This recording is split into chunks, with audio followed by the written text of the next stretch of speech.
Сәлеметсіздер ме, құрметті тыңдаушылар. Бүгінгі тақырыбымыз моногенді тұқым қуалау типтері. Бұл презентация медицина, педиатрия, стоматология, фармация және қоғамдық денсаулық сақтау оқу бағдарламаларының бірінші курс студенттеріне медициналық генетика пәні бойынша дайындалған. Дәріскер Ибраева Гүлжан Рахимжанқызы, молекулалық биология және медициналық генетика кафедрасының оқытушысы. Тұқым қуалау типтері екі жолға бөлінеді: моногенді тұқым қуалау және полигенді тұқым қуалау. Моногенді тұқым қуалау ішінара екі жолға бөлінеді: аутосомды тұқым қуалау және жыныспен тіркес тұқым қуалау. Аутосомды тұқым қуалау дегеніміз адам кариотипіндегі аутосомалық хромосомаларда орналасқан гендер жарыққа шығаратын белгілер. Жыныспен тұқым қуалау екіге бөлінеді, яғни X-пен тіркес тұқым қуалау және Y-пен тіркес тұқым қуалау. Бұл дегеніміз адам кариотипіндегі X хромосомада орналасқан гендердің тұқым қуалау ерекшеліктері және ер адамның кариотипіндегі Y хромосомадағы гендердің тұқым қуалау ерекшеліктері. Аутосомды тұқым қуалау ішінара екі жолмен таралады. Бұл доминантты тұқым қуалау және рецессивті тұқым қуалау. X-пен тіркес тұқым қуалаудың да екі варианты болады: доминантты және рецессивті. Суретте көрсетілген қалыпты ер адам және қалыпты әйел адамның кариотипі бірінші жартысында көрсетілген шашыранды орналасқан хромосомалардың жиынтығы. Бұл жасушалық циклдың митоз процесіндегі митоздың метафаза сатысындағы хромосомалар жиынтығы. Микроскоппен зерттеу барысында бұл хромосомаларды осындай күйде көреміз, сондықтан метафазалық пластинка деп атаймыз. Ал төменгі бөлігінде көрсетілген бұл Денвер классификациясы бойынша адам кариотипінің хромосомаларының жиынтығы. Яғни бірінші жұптан бастап 22-ші жұпты қосқанда бұл хромосомалардың барлығы аталған аутосомалық хромосомалар деп аталады. Соңғы жұбы әйел адамның кариотипіндегі бір типті екі хромосома, яғни X және X. Қатарында тұрған екінші кариотип бұл қалыпты дені сау ер адамның кариотипі. Бірінші жұбынан бастап соңғы жұбына дейін, 22-ші жұбына дейін бұл аутосомалық хромосомалар. Соңғы жұбы, 23-ші жұбы бұл екі типтен тұратын жыныстық хромосомалар, яғни X және Y. Аутосомалық хромосомалар дегеніміз не? Аутосомалық хромосомалар ер және әйел адамның кариотипінде бірдей болатын хромосомалар. Бұл хромосомаларда орналасқан гендер бірдей белгілерді, екі жыныста бірдей таралатын белгілерді жарыққа шығарады. Ал соңғы жұбы, 23-ші жұптағы жыныстық хромосомаларда орналасқан гендердің тұқым қуалау ерекшеліктері болады. Бұны болашақта айтатын боламыз. Аутосомды доминантты жолмен тұқым қуалаудың қандай ерекшеліктері болады? Аутосомды доминантты жолмен тұқым қуалайтын белгі ерлер мен әйелдер популяциясында бірдей жарыққа шығады. Генеалогиялық картада әрбір ұрпақ қатарында көрінеді. Ата-ананың бірінде белгінің болғаны жеткілікті, яғни әкеде немесе анада болған белгі келесі ұрпақ қатарындағы балалардың барлығында дерлік жарыққа шығу мүмкіндігі болады, яғни ықтималдығы болады. Картадағы сау ата-анада ешқандай науқас балалар болмайды, яғни сау ата-анадан дені сау балалар дүниеге келеді. Бұл жолмен қандай белгілер тұқым қуалайды? Қара көзділік, оңқайлық, резустың оң болуы, секпілдің болуы сияқты қалыпты белгілермен қатар адам популяциясында таралған полидактилия, брахидактилия, Марфан синдромы, ахондроплазия сияқты белгілер де жарыққа шығады. Суретте көрсетілген схемада, сызбада нені байқаймыз? Әкесі науқас, яғни бұл ер адамда аутосомды доминантты белгі бар. Мысалы, Марфан синдромымен науқас ер адам. Ол қалыпты дені сау әйелмен некелескен жағдайда төменгі бірінші ұрпақта көрсетілген балаларда мынандай фенотиптер жарыққа шығады. Ұлдардың жартысы сау, жартысы науқас және қыздардың жартысы сау, жартысы науқас. Яғни балалардан 50% науқас болып жарыққа шығады, яғни ол балалар әкеден доминантты генді қабылдаған балалар.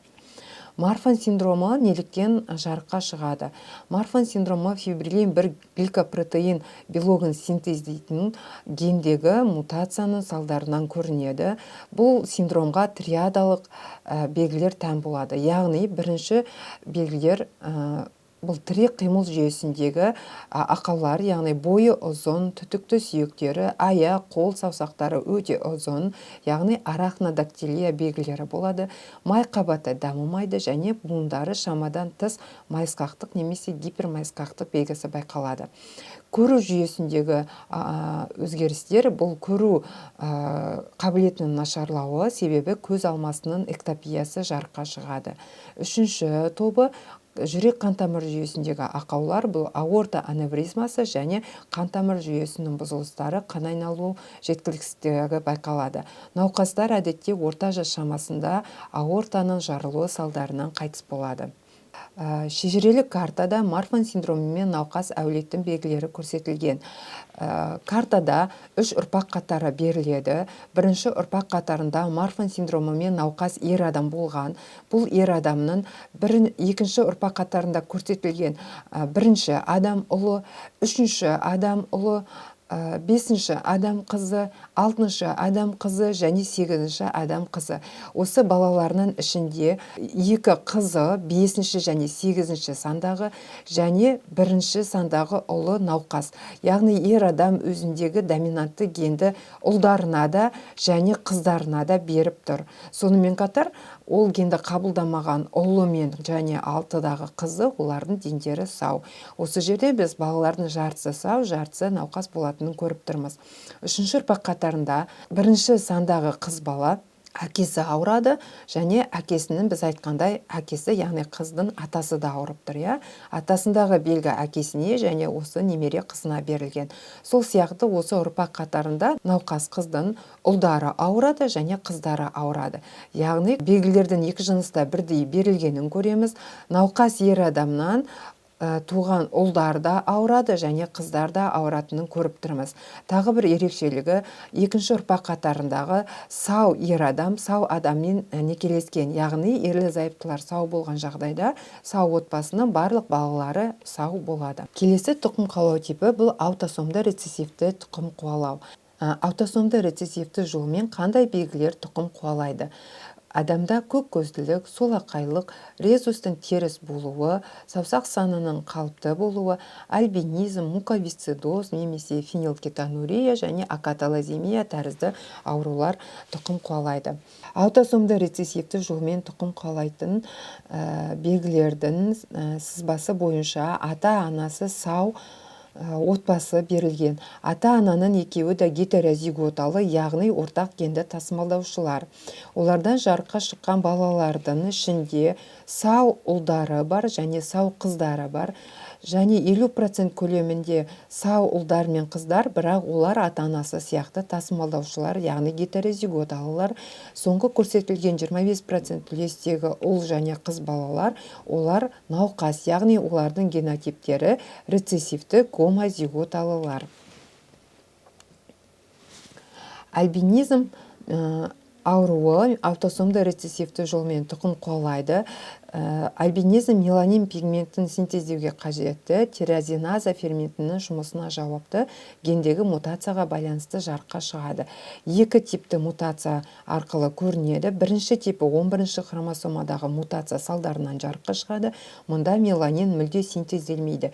Екінші типі 15-ші хромосомадағы мутация нәтижесінде көрінеді. Пигменттің синтезі өте төмен болады.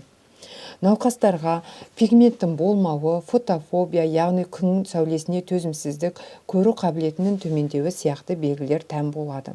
Аутосомды рецессивті жолмен тұқым қуалайтын аурудың генеалогиялық картасы берілген, мысалы альбинизмнің генеалогиялық картасы. Картада 4 ұрпақ қатары беріледі.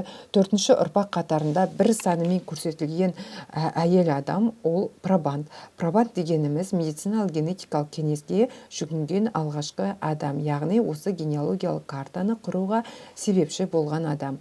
Бұл пробанд әйелдің сіңлісі және бауыры, яғни ер адам, олар ауырады. Бірақ бұл балалардың, яғни генетика тілінде бір отбасынан тараған балаларды сипстар деп атаймыз. Бұл сипстардың ата-анасы сау, бірақ ортасында тұрған нүкте бұл ата-ананың гетерозиготалы екенін, яғни тасымалдаушы екенін көрсетеді. Жоғарыда аталғандай бұндай белгілер импринттің некеде жиі көрінеді. Яғни бұл ата-ана адамдар, ерлі зайыпты адамдар өзара туыстар. Олардың туыс екеніне дәлел үшінші ұрпақ қатарындағы үшінші ер адамның әкесі, екіде тұрған тасымалдаушы ер адам, және некеге тұрған мына әйел адамның анасы, екінші ұрпақ қатарындағы төртінші адам, олар бір отбасының балалары. Яғни бірінші ұрпақ қатарындағы науқас альбинос әже болған, осы әженің ұлы және қызы пигменттері бар, бірақ тасымалдаушылар болған. Олардан тараған ұлдар және қыздар, олар өзара некелесіп, олардың отбасында төртінші ұрпақ қатарында науқас балалар жарыққа шыққан. Бірінші ұрпақ қатарында белгі бар, үшінші ұрпақ қатарында белгі көрінбейді, яғни ұрпақ тастайды, және төртінші ұрпақ қатарында осы әжеде болған белгі жарыққа шығып тұр. Келесі тұқым қуалау типі бұл жыныспен тіркес, яғни X-пен тіркес тұқым қуалау типі. X хромосомада орналасқан гендер қалай тұқым қуалайды?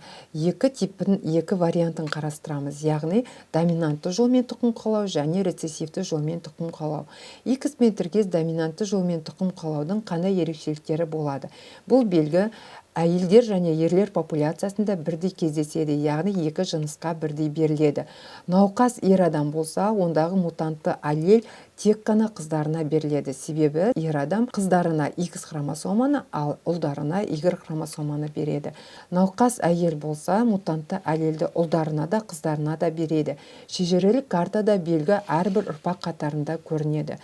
X-пен тіркес доминантты жолмен тұқым қуалайтын белгілер, ол қанның қалыпты ұюы, тіс кіреукесінің гипоплазиясы, D дәруменіне резистентті рахит және тағы басқа белгілер болады. Егер белгі науқас ер адамда болатын болса, онда белгіні тек қыздарына береді, яғни ұлдардың барлығы сау. Егер белгі анасында болатын болса, онда науқас ана белгіні доминантты генді ұлдарына да қыздарына да береді. Яғни доминантты гені бар X хромосоманы қабылдаған ұлдардың жартысы және қыздардың жартысы анасы тәрізді ауырады, ал рецессивті гені бар X-ті қабылдаған ұлдары және қыздары дені сау болып жарыққа шығады. D дәруменіне төзімді рахит бұл созылмалы гипофосфатемия, қаңқа бұзылыстарына әкелетін, D дәруменінің қалыпты дозасымен емделмейтін рахиттің тұқым қуалайтын формасы. Ауруды жарыққа шығарып тұрған геннің локусы X хромосоманың қысқа иінінің 22-ші ауданының 11-ші сегментінде орналасқан. Бұл мутантты ген фосфордың реабсорпциясын тежейтін FGF23 атты ақуыздың белсенділігін арттырады. Осының нәтижесінде кальций мен фосфордың ішекте сіңірілуі төмендеп, бүйрек арқылы фосфор көп мөлшерде шығарылады. Науқастарда бойдың аласа болуы, аяқ сүйектерінің о пішінде өзгеруі, сүйектердің ауыруы, тіс бұзылыстары байқалады. D витаминіне резистентті рахит пен науқас отбасының генеалогиялық картасы көрсетілген. Карта бойынша 4 ұрпақ қатары бар. Бірінші ұрпақ қатарында осы белгісі бар ер адам белгіні тек қана қыздарына берген. Яғни екінші ұрпақ қатарындағы 2, 4, 8 санындағы қыздар әкелері тәрізді осы аурумен ауырады. Ал екінші ұрпақ қатарындағы 3 және 6 санындағы ер балалар, олар сау, себебі олар әкеден Y хромосоманы қабылдаған балалар. Екінші ұрпақ қатарындағы 2 санындағы қыздың науқас ұлы және науқас қызы бар. Яғни бұл балалар анасынан доминантты гені бар X-ті қабылдаған балалар. Ал рецессивті гені бар X-ті қабылдаған қызы және 4-ші сандағы ұлы, олардың дені сау, олар ауырмайды. Және осы 4-ші ұрпақ қатарындағы ер адам дені сау әйелмен некелескен кезде 4-ші ұрпақ қатарында көрсетілген сау балалар дүниеге келген. Картада белгі әрбір ұрпақ қатарында көрінеді, екі жыныста бірдей белгі таралады, бірақ ер адамдарға қарағанда науқас әйел адамдардың саны көбірек. Ерекше айтатын жағдай, науқас ер адамнан тек қана ауыратын қыздарды ғана көреміз, ал ер балалары сау. Жоғарыда аталған аутосомалық доминантты және X-пен тіркес доминантты шежірелік карталарды өзара қалай ажыратуға болады? Бірінші және екінші карталарда таралған белгілер доминантты жолмен тұқым қуалайды, яғни доминантты гендер берілген. Бірінші жағдайда доминантты ген ер адамда тұр, және бұл ер адам белгіні ұлдарына да және қыздарына да береді. Осы жағдайдан бұл картаның доминантты генге берілгендігін, бірақ аутосомды доминантты жолмен тұқым қуалайтын ген екенін көреміз. Екінші картада бұнда да науқас ер адам белгіні тек қана қыздарына берген, ал ұлдары сау. Яғни бұл жерде картаның X пен тіркес, яғни жыныспен тіркес доминантты белгіге берілген карта екенін түсінеміз. Науқас ер адамның тек қана қыздары ауырады. Бірінші картада науқас ер адамның ұлдары да қыздары да ауырады. X пен тіркес рецессивті тұқым қуалау ауру ер адамдар популяциясында кездеседі. Әйелдер мутантты генді тек тасымалдаушы болады. Яғни гетерозиготалы әйелдер мутантты генді ұл қыздарына тасымалдайды. Науқас ер адам мутант әлелді тек қыздарына береді, және тасымалдаушы әйел мутант әлелді ұлдарына берсе, ұлдары ауырады, ал қыздарына берген жағдайда қыздар ауырмайды, себебі қыздар гемизиготалы доминантты ген, X хромосомадағы доминантты ген, екінші X хромосомадағы рецессивті генді басып, ол белгіні көрсетпейді. Және шежірелік картада белгі ұрпақ тастап көрінеді. X пен тіркес рецессивті жолмен тұқым қуалайтын белгілер бұл гемофилия, дальтонизм, Дюшен миодистрофиясы, Беккер миодистрофиясы, Фабри ауруы және тағы басқа белгілер. Картада дені сау ер адаммен тасымалдаушы әйел некелескен, әйелдегі рецессивті ген ұл қыздарына беріледі. Яғни ұлдардың жартысы сау болатын болса, жартысы ұлдар гемофилия мен науқас. Және қыздардың жартысы сау, доминантты гомозиготалы қыздар, және жартысы гетерозиготалы, дені сау, бірақ рецессивті генді тасымалдаушылар болып жарыққа шығады. Дюшен миодистрофиясы бұл дистрофин ағузын синтезін кодтайтын геннің мутациясына байланысты шығады. Геннің локусы X хромосоманың қысқа иінінің 21-ші ауданының 2-ші сегментінде орналасқан. Дистрофин белогы мүлде синтезделмегендіктен әрбір жиырылған сайын бұлшықет талшықтарының құрылымы бұзылады. Дюшен миодистрофиясы ұл балаларда 3-5 жас аралығында басталады. Сан және жамбас бұлшықеттерінде әлсіздік байқалады. Осы әлсіздік балтыр, иық, арқа, құрсақ бұлшықеттеріне таралады. Балада үйрек жүріс қалыптасады. 10-12 жас шамасында тыныс алу бұлшықеттері, жүрек бұлшықеттері зақымдалады. Ауру өте қарқынды, яғни үдемелі түрде дамиды да науқастар төсекке таңылады. Бірте-бірте ақыл-ой кемістігі байқалады, және науқастардың өмір ұзақтығы қысқарады, шамамен 20-25 жас аралығында болады. Дюшен миодистрофиясының таралуын көрсететін генеалогиялық карта берілген. Картада 4 ұрпақ қатары беріледі. Пробанд 4-ші ұрпақ қатарындағы 2-ші санмен көрсетілген ер бала. Ол ер баланың інісі, ағасы тәрізді тура осы белгісі бар, яғни науқас. Осы ұлдардың ата-аналары, яғни 3-ші ұрпақ қатарындағы 3 және 4 санындағы адамдар дендері сау. 3 санындағы анасының ата-анасы 2-ші ұрпақ қатарындағы 1-ші және 2-ші адамдар, бұлар дендері сау. Бірақ 2-ші ұрпақ қатарындағы ананың әкесі 1-ші ұрпақ қатарындағы анада осы белгі болған. Яғни бұл адам тасымалдаушы болған.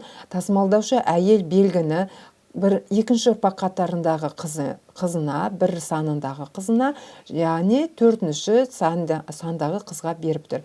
2-ші ұрпақ қатарындағы тасымалдаушы, яғни гетерозиготалы әйел белгіні 2 ұлына береді. Осы ұлдары Дюшен миодистрофиясымен ауырады. Және осы белгіні 3-ші ұрпақ қатарындағы 3 санындағы қызына берген. 3-ші ұрпақ қатарындағы 3 санындағы қызы анасындағы рецессивті генді қабылдап, анасы және нағашы апасы тәрізді гетерозиготалы болып отыр. Осы әйел өзінің ұлдарына рецессивті генді берген, ол ұлдары Дюшен миодистрофиясымен ауырады. Ал анасынан доминантты генді қабылдаған екі ұлы, 4-ші ұрпақ қатарындағы 3 және 6-шы сандағы ұлдар және 1 және 4-ші сандағы қыздар, олардың дендері сау. Келесі тұқым қуалау типі бұл Y пен тіркес тұқым қуалау немесе голландриялық тұқым қуалау деп аталады. Яғни Y хромосомада орналасқан гендердің тұқым қуалауын қарастыратын боламыз. Y хромосомада орналасқан гендер тек ер адамнан тек ұлдарына ғана беріледі, яғни ер балаларда бірінші және екінші реттік жыныс белгілердің қалыпты дамуын жарыққа шығарады. Сонымен қатар Y хромосомада кейбір патологиялық белгілерді жарыққа шығаратын гендерде болады. Бұлар гипертрихоз, азооспермия, аллопеция және синдакилия тәрізді белгілерді жарыққа шығарады. Схемада науқас ер адам, яғни Y хромосомада мутантты гені бар ер адам, қалыпты әйелмен некелескен, бұл отбасындағы қыздардың барлығы дендері сау болады және ұлдары барлығы әкесіндегі мутантты генді қабылдап науқас болады. Генеалогиялық картада 4 ұрпақ қатары көрсетіледі. 4-ші ұрпақ қатарындағы ер адам пробанд болып тұр. Осы пробандтың әкесі ауырады, әкесінің інісі ауырады, әкенің әкесі, яғни пробандтың атасы ауырады. Бұл ер адамның әкесі, яғни пробандтың арғы атасы да ауырады. Картада әр ұрпақ қатарындағы ер адамдарда белгі көрінеді. 1-ші ұрпақ қатарындағы ер адам өз ұлына берген және 1-ші сандағы ұлына берген. Осы ер адамның ұлдары ауырады, 6-шы сандағы ер адамның ұлдары ауырады және 3-ші ұрпақ қатарындағы 10-шы ер адамның ұлы ауырады. Яғни картада тек ер адамдарды көреміз. Жоғарыда аталған X пен тіркес рецессивті және Y пен тіркес тұқым қуалау типтері бойынша карталарды өзара қалай ажыратамыз? Бірінші картада науқас ер адамдардың ата-аналары сау, бірақ аналары тасымалдаушы. Мысалы, 4-ші ұрпақ қатарында тұрған науқас ер адамдардың аналары сау және бұл адамдар гетерозиготалы, яғни мутантты рецессивті генді тасымалдаушылар. Осы мутантты рецессивті генді қабылдаған ұлдар ауырады. Екінші картада науқас ер адамдардың ата-анасының әкесі ауырады, анасы сау. Яғни ер адамдар, ер балалардың барлығы мутантты генді өздерінің науқас әкелерінен қабылдаған.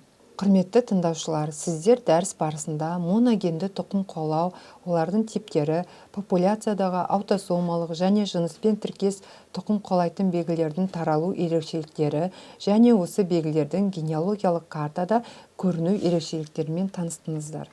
Назарларыңызға рахмет.